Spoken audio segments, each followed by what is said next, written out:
खुलुमबाय स्टुडियाव दं आं भाग्यश्री बसुमतारी। बारदै सिख्ला दैमा गेजेर रंजालि बैसागो फोरबो फालिथाय आफादनि खुंगा नैथि रंजालि बैसागो फोरबो फालिनाया थुंगेबाय।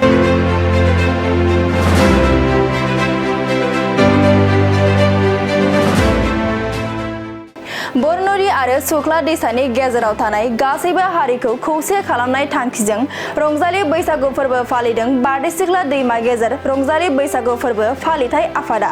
तामुलपुर जिल्लानि बेन्दोंआव थानाय गरेस्वरनि चेनेगाव हालामनि गासै रायजो राजाया खौसे जानानै थांनाय बोसोराव फालिबोनाय बायदि देग्लाय बोसोरावबो बैसागु फोरबोखौ साननैनि हाबाफारिजों गाजा गोमजायै फालिनाया जोबनानै थांबाय। गिबि सानाव हाबाफारि बायदियै फुंबिलियाव बैसागुनि फिरफिलाखौ बिरहोनायजों लोगोसे जौसां बेखेवनाय, गेवलां बादायलायनाय, हारिमुआरि बादायलायनाय बायदि हाबाफारिजों गिबि साननि हाबाफारिया जोबनानै थाङो आरो नैथि साननि हाबाफारि बायदियै बारदै सिख्ला दैमा गेजेर रंजालि बैसागु फोरबो फालिथाय आफादा खुंगा नैथि रंजालि बैसागु फोरबोजों लोब्बा लाखिनानै गेवलां बैसागु मोसानाय हाबाफारि लायो।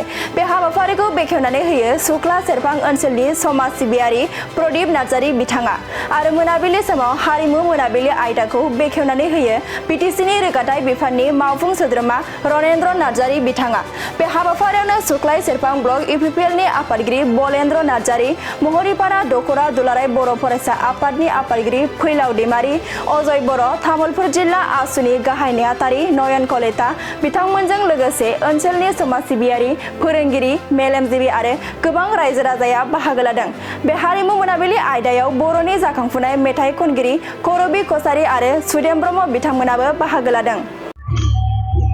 दिनै खुंगा नैथि जे बारदै सिख्ला दैमा गेजेर बे चेनेगाव ओनसोलनि आइ आफा रायजो राजा बिदा फंबाय बिनानाव बयबो दैदेनगिरिफ्रा ज' जानानै दिनै रंजालि बैसागो फोरबो फालिनो लादों। दिनै जोबथि साननैनि हाबाफारि लादों आरो बेवहाय आंखौ हांख्रायदोंमोन गेवलां बैसागु मोसानाय दिन्थिफुंनाय बेखेवनाय।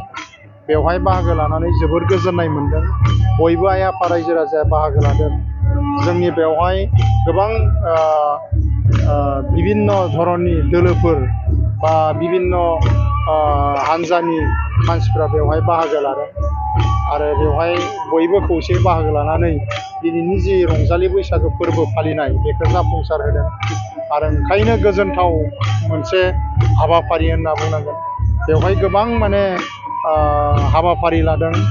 उन्दै उन्दै गथ'फोरनि थाखायबो लादों। बेवहाय खन्थाइ बादायलायनाय, खन्थाइ आवरायलायनाय आरो बेबायदिनो गोबां थुनलाइयारि बादायलायनाय, खेलानि खारनाय बारनाय बेफोरबायदि लादों उन्दै उन्दै गथ'फोरनि आरो बेवहाय मोजाङै बाहागो लादों आरो जोंनि उन्दै उन्दै गथ'फोरखौ बेवहाय इनकारेज होनो थाखाय बे बारदै सिख्ला जि दैमा गेजेर रंजालि बैसागो फोरबोनि खुंथाय आफादनि जि दैदेनगिरिफोर बिथांमोना मोजां रोखोमै हाबाफारि लानानै जोंनि उन्दै उन्दै गथ'फोरखौ इनकारेज खालामनो थाखाय जुजिदों आरो बयखौबो खावलायदों जाहाथे बेवहाय जेरैबायदि फार्स्टनिफ्राय दिनै जोबजासिम जाहाथे बिशृंखल थासारि जायालासिनो खौसे आरो गोजोनै जाहाथे बे हाबाफारिया बारलाङो बेखौनो मिजिंथिनाय जादों। गोजोन्थों। दिनै नोंथांमोना खुंगा नैथि दैमा गेजेर बारदै सिख्ला रंजालि बैसागु बादायलायनाय बा बैसागु मोसानाय बिदि सुख्ला पुथिमारि बे दैमा गेजेरनि बेयाव लाइमोन सेंग्रा सिख्लाफ्रा मोनसे मुं दोनदों बारदै सिख्ला दैमा गेजेर रंजालि बैसागो फालिथाय आफाद होननानै। बेखौ देग्लाय खुंगा नैथि बारदै सिख्ला दैमा गेजेर रंजालि बैसागो फोरबो जे फालिनाय रंजालि बैसागो मोसानाय बियो साननैनि हाबाफारि लानानै खुंदोंमोन। 4 आरो 5 मे खालि दिनै नैथि सान, दिनै गेवलां मेल गेवलां बैसागो मोसानाय दिन्थिफुंनाय। जोंनि ओनसोलनिनो सासे फरायसा दैदेनगिरि रुंसारि बैकुन्ठ बर'नि गोसोखांथियाव जोङो देग्लायनि गेवलां बैसागो मोसानाय दिन्थिफुंनाय बे हाबाफारिखौ लादों।